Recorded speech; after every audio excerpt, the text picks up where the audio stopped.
Tipigan mo sila o Ginoo. Kagihatag sa ila ang kaisog nga ila panindugan ang kamatuoran kag hustisya. Kapay nga ang krisis nga gindala sining pandemya, magadalas ang pagbag-o sa amon panghunahuna, kag balatyagon sa amon nga tanan. Kapay, ini magatudlo sa amon sa pagpanindugan, labaw sa amon personal kag politikal nga panindugan, kag magliso sa amon padulong sa ikaayo sang tanan.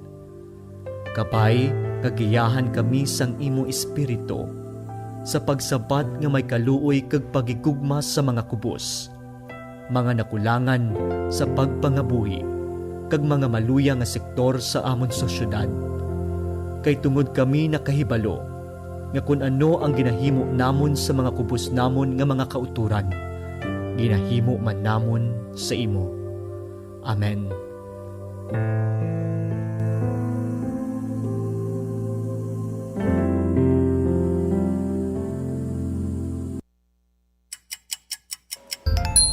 Oras sa 88.1 Kadar FM, Philippine Standard Time, alas 4:43 sa hapon. Kasak Special Coverage. Kasak Special Coverage. Mga palantayan nga balita kag impormasyon tuoy sa isyu nga nagasugata sa aton. Mga dapat ninyo may baluan sa nagakainabo sa aton palibot. Igadulong sa inyo sang tingog nga puwersa sa Capiz Archdiocesan Social Action Center kag sa 88.1 Kadar FM. Kasak Special Coverage. Kasak Special Coverage.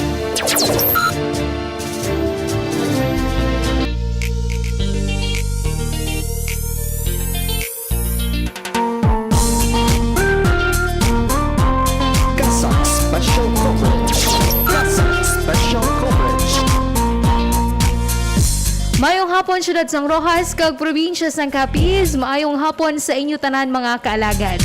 Nagapamati kag nakatutok kamo sa emergency radio station sa Archdiocese of Capiz.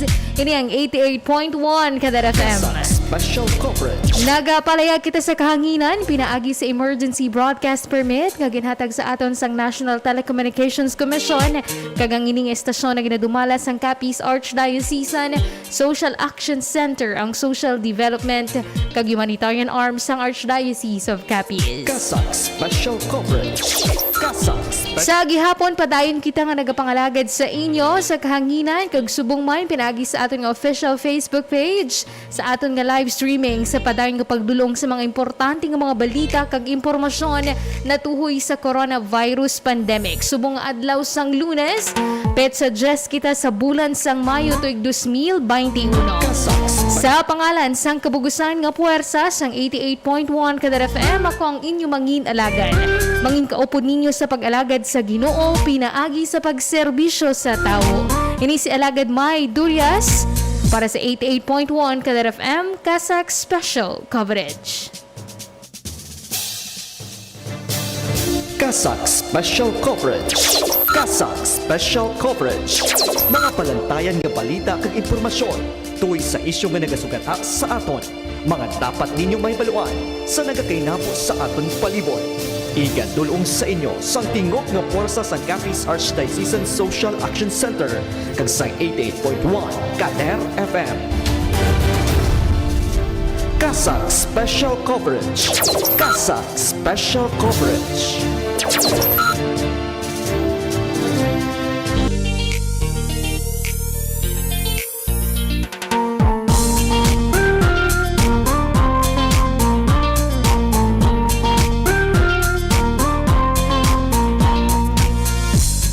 Mayong hapon sa inyong tanan mga kaalagad, sa tanan nga nagapamati sa aton sa ilang mga radyo, sa malabutan sang aton nga programa sa 47 ka mga kabarangayan sa Syudad Sang Rojas, 2 ka distrito sa probinsya sang Capiz, kag subuman sa mga kahilapit naton nga mga kaprobinsyahanan diri sa Western Visayas. Maayong hapon man sa aton nga mga kaalagad nga always nga nagatutok sa aton pinaagi sa aton nga live streaming sa official Facebook page nga Kasak. Maayong hapon sa inyo tanan, di man ka mga partes ng kalibutan, especially sa aton nga mga overseas Filipino workers. Happy listening and happy viewing sa inyo tanan mga kaalagad. Today is May 10, 2021. Kagpadayon kita mga kaalagad sa pagdulong sa inyo sa mga importante nga mga balita kag impormasyon na tuhoy sa COVID-19 nga dapat ninyo mahibaluan. Special coverage. Special coverage. Pero bago kita magsugod mga kaalagad, yari danay ang pila ka mga COVID-19 Prevention Advisory para naman makalikaw kita nga malatnan sa sining COVID-19 nga balatian. Importante mga kaalagad sa aton, especially sa mga nagkapanarabaho, kinahanglan nga magwa sa ilang mga panimalay kag mga kinahanglan magsulod sa opisina ang pagsunod sa gihapon sa public minimum health standards. Bisan pa nga yara kita sa sulod sang isa ka edipisyo kung wala kita na-expose sa mga public places. Importante ang pagsuksok sang face mask kag face shield para sa atong doble nga proteksyon. Subong man ang pag-practice o kung pag-obserbar sang physical or social distancing bisan sa sulod sang aton nga mga opisina. Importante man nga hindi kita tulungan nga magkaon o kung hindi kita nagatululumpok sa isa lang ka lugar, at least no may isa ka metro nga distansya sa aton sa mga tao sa aton nga palibot. Kag importante mga kaalaga, hindi nyo gid pagkalipatan nga magdala sang alcohol kag masami nga mag-disinfect, limpyuhon ang aton nga mga desk, kung aton nga mga tables o kung lugar nga aton ginatrabahuan antes kag pagkatapos kung bago kita magpauli. Kag kung magpuli sa balay, importante nga maligo o kung manibin kita na mag-ilis sa mga bayo.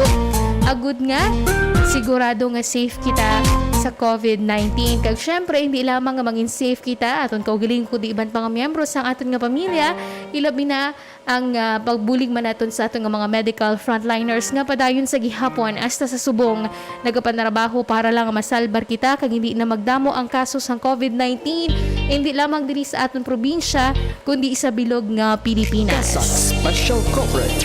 Kasak Special Coverage. Sa sining nga mga tinion mga kaalaga, dire-diretso na kita para sa pagdulong sa inyo sa mga update sa kaso sang COVID-19 sa probinsya sang Capi, sa Western Visayas kag sa bugos nga pungsod Pilipinas.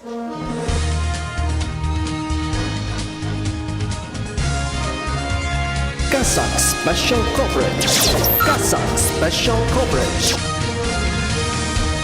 Sa pinakauli nga status update sang Capiz Provincial Health Office kagahapon nga adlaw mga kaalagad, nakabalhag sang 31 ka mga bag-o nga kaso sang COVID-19 ang probinsya sang Capiz. Sa karon naglabot na sa 260 ang mga aktibo nga kaso sa oko na moy niyang 13.17% sang kabugusan nga kaso. Kadungan sa sini nga report, naka-record man sang 13 ka mga bag-o nga mga recoveries kagahapon. Nagdangat na sa 1,625 ang total reported recoveries.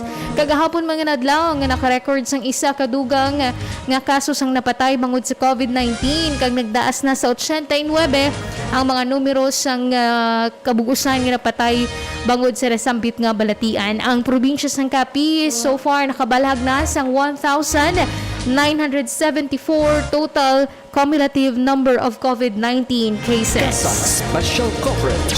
Kasak Special Coverage. Samtang sa bilog naman nga Western Visayas, sa pinakauli nga status update sang Department of Health Western Visayas Center for Health Development, kaagahapon nga adlaw naka-record sang dugang nga 246 nga mga bag-o nga kaso sang COVID-19 sa bilog nga Region 6. Nagikan ang mga bag-o nga kaso sa probinsya sang Aklan nga naka-record sang dugang nga 55 ka mga bag-o nga kaso sang COVID-19, 14 sa probinsya sang Antique, 32 sa probinsya sang Capiz, samtang 33 naman sa syudad sang Iloilo. Kagahapon 18 lamang ka mga bag-o nga kaso ang na-record sa probinsya sa Negros Occidental, samtang 43 sa syudad sang Bacolod. Isa man sa pinakadamo ang na-record sa syudad sang Iloilo nga may arasang 51 ka mga bag-o nga lokal nga kaso. Sa kabugusan, naglabot na sa 38,357 ang total cumulative number of COVID-19 nga na-record sa bilog nga Western Visayas. Sa karon, nagadangat pa sa 5,212 ang total active cases. Sa kaparehas nga report, naglabot na sa 32,201 ang total reported recoveries matapos nga makarecord sang dugang 174 ka mga new recoveries kagahapon. Wala man sang nadugang sa mga numero sang napatay, kag nagapabilin sa 938 ang total reported deaths. Kasak Special Coverage. Kasak Special Coverage. Samtang subong nga adlaw, mayara na sang bag-o nga case bulletin number 422 ang Department of Health kag nakarecord sang 6,846 ka mga bag-o nga kaso sang COVID-19 sa Pilipinas subong nga adlaw. Naglabot na sa 1,108,826 ang kabugusan nga kaso nga na-record sa Pilipinas. Kaya labot pa sa 59,897 ang total active cases, samtang nakarecord sa dugang nga 8,193 newly reported recoveries subong nga adlaw. Naka-record man sang 90 ka mga individual nga napatay sa nakaligid nga 24 oras bangod sa COVID-19. Kag sa karon, naglabot na sa 18,562 ang total reported deaths sa bilog nga pungsod Pilipinas. Kasak Special Coverage. Kasak Special Coverage. Nabatian mga kaalagad ang update sa kaso ng COVID-19 diri sa aton sa probinsya sang Capi, sa Western Visayas, kag sa Bugos nga Pilipinas. Sa akon nga pagbalik, idulong ko naman sa inyo ang mga detalye sa mga nakalinyada naton nga mga balita. Magabalik ang Kasak Special Coverage matapos sa mga importante nga mga pahibalo. Have you ever questioned yourself about how you can make a difference? Have you ever thought about being part of the change you want to see in the world in the simplest way? As you continue to experience economic issues, environmental and humanitarian crisis, the Archdiocese of Capiz, through Capiz Archdiocesan Social Action Center, never stops performing its mission, empowering vulnerable individuals by developing resilient communities and protecting the dignity of creation. Throughout the history of the social action of serving the poorest of the poor, comes the Social and Resource Mobilization Initiative, called ABIEN, Active and Benevolent Samaritan for the Youth and the Needy. ABIEN is a Hiligaynon word which means friend. A collective action will bear fruits of camaraderie, commitment, and compassion. In any amount that you can contribute and donate, little or big, can support one or more of the many priorities of our organization. Disaster risk reduction and management. You will be able to help communities increase their preparedness for calamities by strengthening DRR measures through skills training, contingency planning, and community drill, and to help establish school and parish-based DRRM. For relief and recovery assistance. During disaster, the organization will be able to hold relief operations and provide shelter repair kits to the affected population. For sustainable livelihoods, you can empower underprivileged families to have their sufficient source of livelihood by attending trainings and acquire startup kits. And also for the development of farming methods to rural communities and transfer of agricultural technology. For environmental sustainability and green initiatives, you can be a catalyst by supporting our organization to promote good stewardship to Mother Nature, produce organic products, and set up vegetable backyard gardens. For medical and financial assistance, you can lessen the burden of our marginalized who can't afford to pay for their medical fees and hold medical mission to communities deprived of medical attention.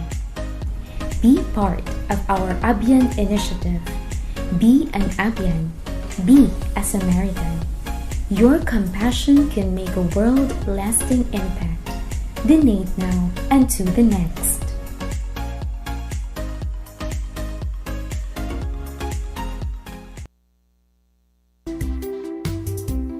Sa mga pinalangga nga tagpalamati sang 88.1 Kader FM, kag sa kutob malabutan sini nga pagwaragwag.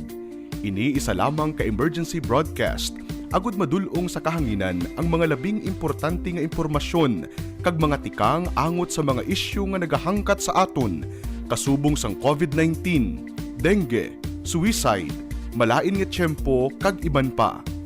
Pinaagi sini mahatagan man sang kahigayunan nga makapangalagad sa kahanginan ang mga ahensya kag opisina nga may direkta nga kaangtanan kag ihibalo angot sa mga ginatalakay nga mga topiko. Ining temporaryo nga pagpalayag sarang ninyo mabatian sa tagsa kaadlaw, alas 7:30 sa aga, tub-tub alas 9 sa gabi. 88.1 Kader FM. Sa gihapon, padayon nga nagatinaas ang kaso sang COVID-19 sa aton probinsya. Ginapangabay gid ang tanan nga himuon ng doble nga paghalong sa guwa man kag sa sulod sang panimalay kaupod ang pamilya. Kung malain ang pamatsyag, gilayon nga mag-isolate kag ipahibalo ini sa WeHertz. Magbinuligay agud matap na ang paglaptas sang COVID-19. Likawan na magnilagaw kag magginuwa kung hindi man lang importante. Magsuksok sang face mask kag face shield kag perme mag-disinfect sa mga kamot. Magdistansya sa 1 metro sa iban nga tawo sa palibot. Hindi anay magpatigayon sa mga okasyon nga madamo ang pagtililipon, bangod dira posible nga matabo ang madasig nga paglapta kag pagtapon sang virus. Maghalo nga hindi matapnan sining makatalapon kag makahalalit nga balatian. Sa ulihi ang paghinulsol. Ang ini nga COVID-19 Prevention Advisory ang buylog nga ginadloong sa inyo sang Capiz Provincial Health Office kag sang sining nga estasyon.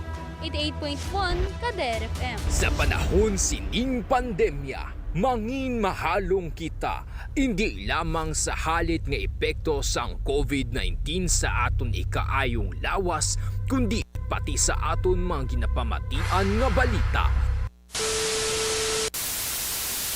Pumalo na sa higit 1 milyon ang mga kaso ng COVID-19 sa ating bansa. Mas malala pa ang nararanasang pagdami ng COVID-19 cases ngayon sa Metro Manila. Muling nakapagtala ng record ng India sa dami ng bagong kaso sa isang araw.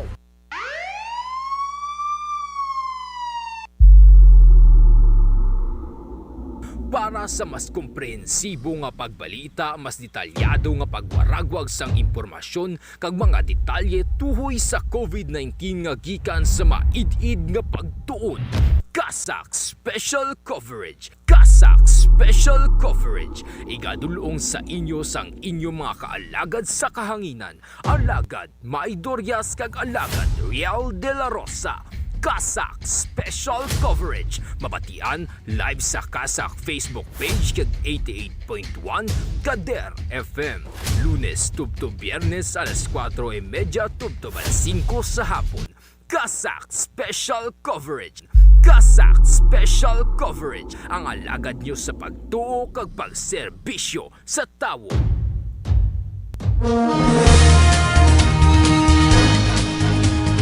Kasak Special Coverage.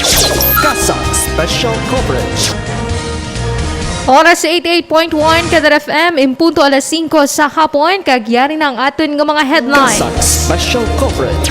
Kasak Special Coverage. Para sa Balita National, pagpatigayon sa mga mass gathering sa kondalagkuan nga pagtililipon sa labton sa mga lokal nga gobyerno sa DILG suno kay Secretary Anyo. Kasak Special Coverage. Kasak Special Coverage. Samtang Vice President Leni Robredo ginapamatukan ang bago nga direktiba ni Presidente Rodrigo Duterte sa PNP nga pag-aresto sa mga madakpay nga magasuksok o kung wala nagasuksok sang face mask. Kasak Special Coverage. Kasak. Para sa Balita Regional, syudad sang Bacolod, ginkabig nga COVID-19 area of concern suno sa Octa Research. Kasak Special Coverage. Samtang liwat nga paggugot sang safety protocol sa COVID-19 ginaduso sa syudad sang Iloilo, surge sang virus ginapreparahan. Kasak Special Coverage. Balita lokal, surgical lockdown sa isa ka sitio sa Banwas sang President Rojas ginbawi na. Kasak Special Coverage. Samtang balita nga Caritas misa sa mga napatay sa COVID-19 ginpatigayon sa Manila Cathedral. Bishop Pabilio may mensahe para sa mga pamilya nga nadulaan sang mahal sa kabuhi bangod sa Kasak virus. Special Coverage. Kasak Special Coverage. Sa labton sa karon isang mga lokal nga gobyerno kung mayaras sang madakpan o kung ma-report sa Department of the Interior and Local Government nga mga pagtililipon sa mga dalagkuan nga pagtililipon o kung mass gatherings, partikular na ang pila ka mga ginabutang sa quarantine protocols nga yara sa bayanihan ak. Para sa pagdulong sang detalye sang sininga balita, mangin kaupod naton para sa live report alagad Maria Rica May Pablo. Kasak Special Coverage. Kasak Special Coverage. Mangin sa labdan sa mga local government units sa Department of Interior and Local Government o DILG ang mahibaluan nga pagpatigayon sa mga mass gatherings sa kundalagkuan nga mga pagtililipon sa ilang mga lugar. Suno sa pahayag ni DILG Secretary Eduardo Anyo sa idalom sang Revised Penal Code, pag-aatubangon sa mga lokal nga opisyal ang administrative charge para sa dereliction of duty kung hindi mapatuman sa insakto sa mga ini ang mga health protocols. Apang pagpaathag sini, hindi man luyag sa ahensya nga mag-abot sa punto nga pagsakaan gid sang kaso ang mga LGU officials, rason nga panawagan sini kayuhon ang implementasyon ilabi na sa mass gatherings base sa quarantine classification sa ilang nga lugar. Ang mga mass gatherings ang ginadumilian sa mga lugar nga yara sa idalom sa Enhanced Community Quarantine o ECQ, Modified Enhanced Community Quarantine o MECQ, ag General Community Quarantine o GCQ.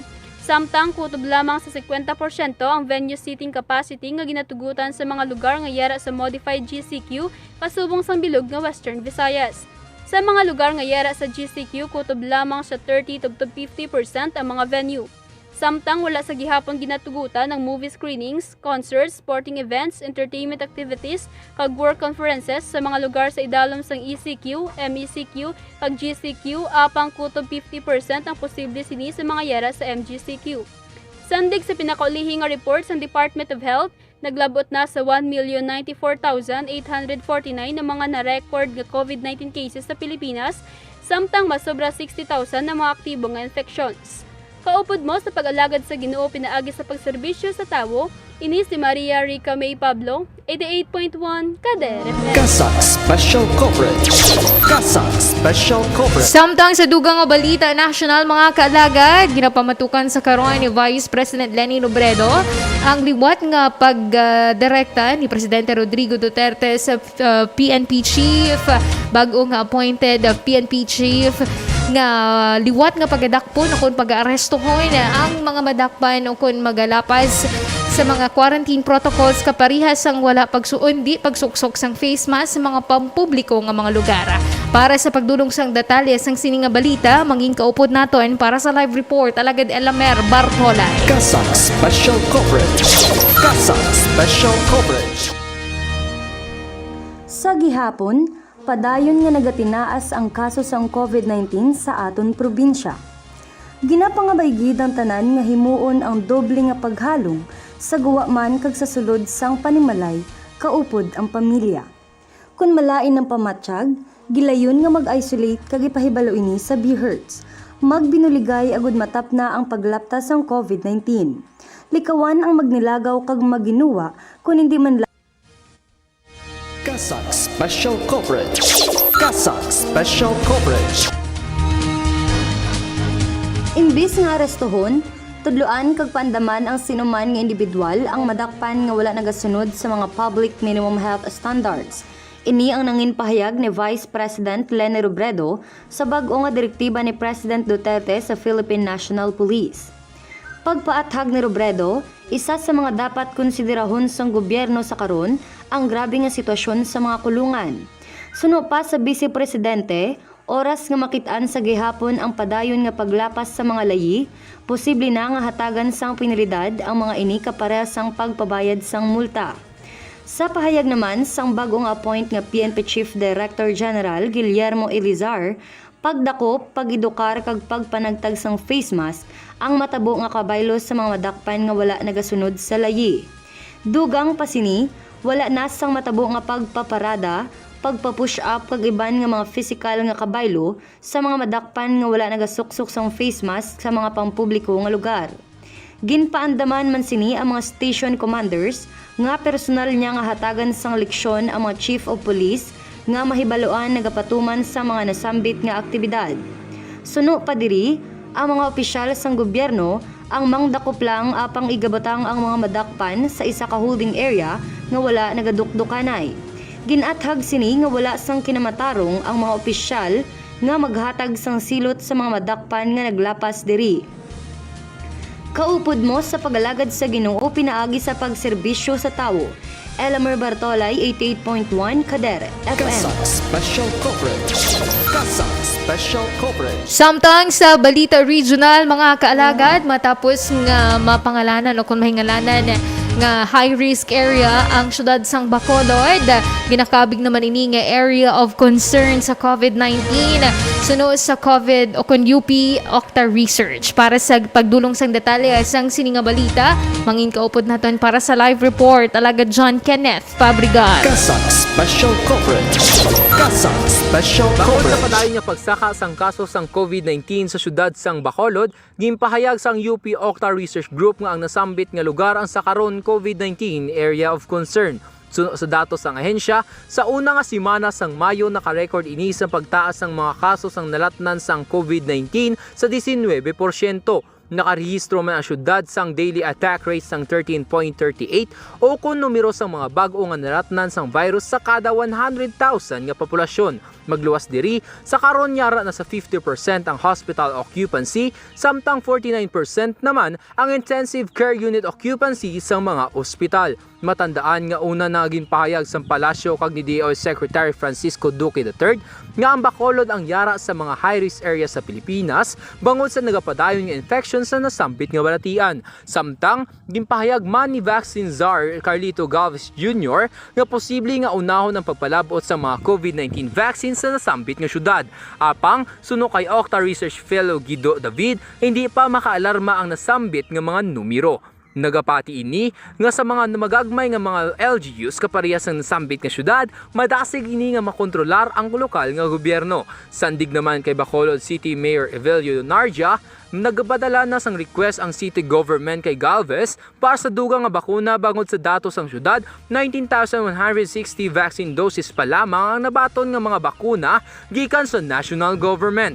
Sa karon, ang syudad ang mayara sang 8,019 nga kabugusan nga kaso sang COVID-19 kung sa diin 935 pa diri ang aktibo nga mga kaso samtang 221 ang mga numero sang ginbawian sang kabuhi. Kaupod mo sa pag-alagad sa Ginoo, pinagi sa pagserbisyo sa tawo. Ini si John Kenneth Fabregat, 88.1 Kader FM. Kasak Special Coverage. Kasak Special Coverage. Samtang sa syudad naman sang Iloilo, liwat nga paghugnay ng mga safety protocols kag mga public minimum health standards sang lokal nga gobyerno sa liwat nga pagpreparar o kon paghanda sang probinsya sa posible nga surge sang COVID-19. Para sa pagdulong sang detalye sang sininga balita, mangin kaupod naton para sa live report alagad Liza Generale. Kasak Special Coverage. Kasak Special Coverage.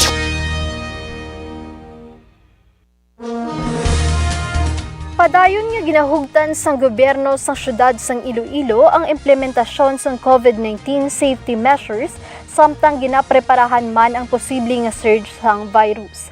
Sandig sa datos sang City Epidemiology and Surveillance Unit o CESO, nakabalhag sang 116.67% nga pagtaas sa daily average of COVID-19 cases sa syudad sumugod Mayo 1 tubtob Mayo 8 nga mayara sang 26 ka recorded nga kaso kada adlaw, kumparar sa 12 cases a day sa nagligad nga bulan.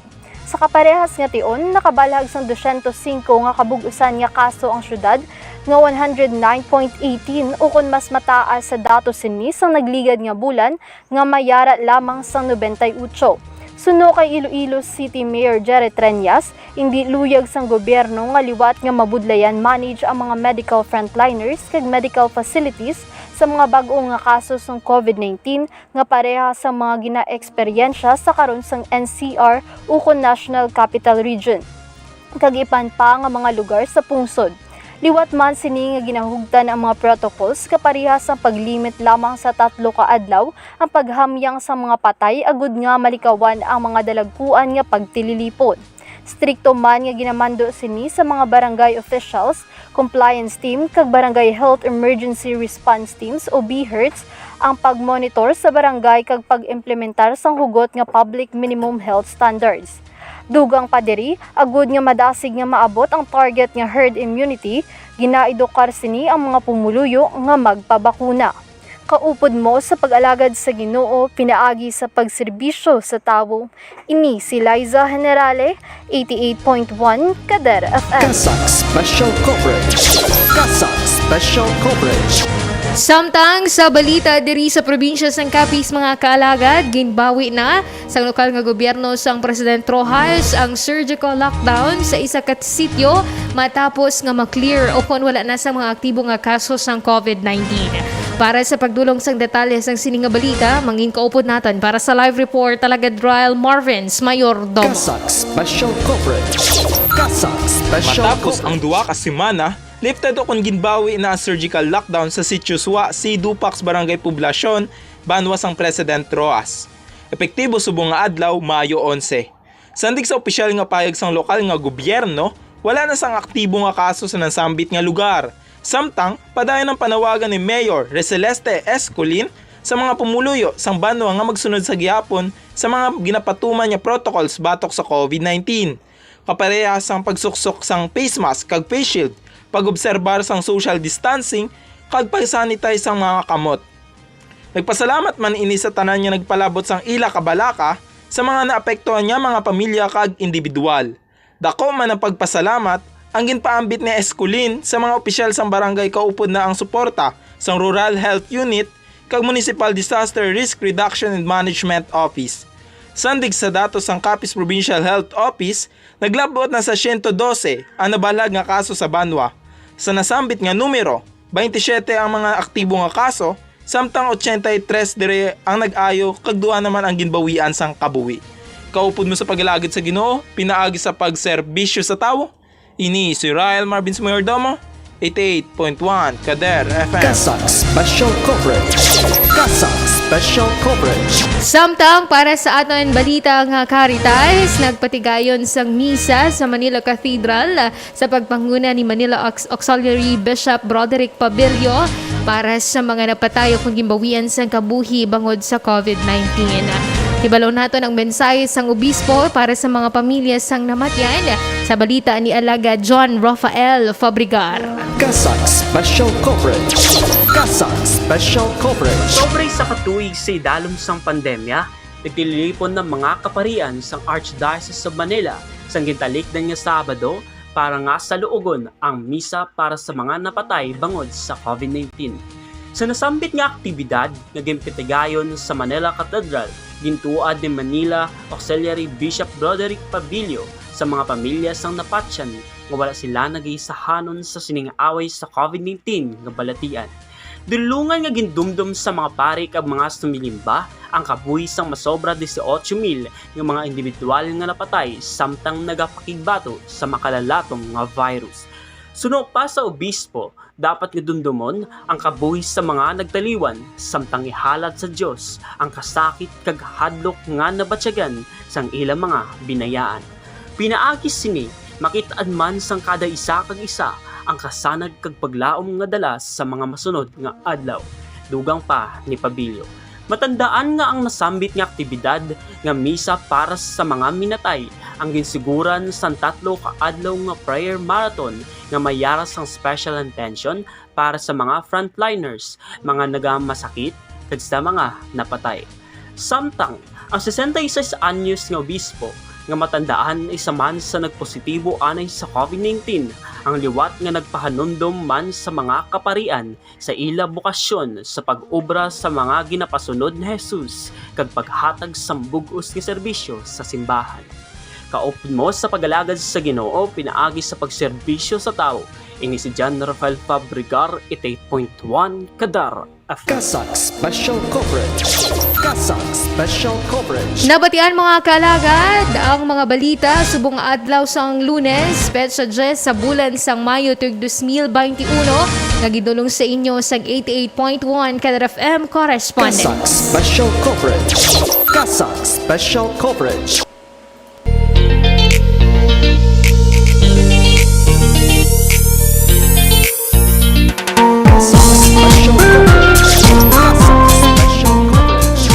Oras natin mga kalagad, alas 5:17 na sa hapon. Wala na kita sang tempo para sa aton nga programa. Magakita na kita lewat buwas. Same time, same station. Diri sa 88.1 Kadar FM.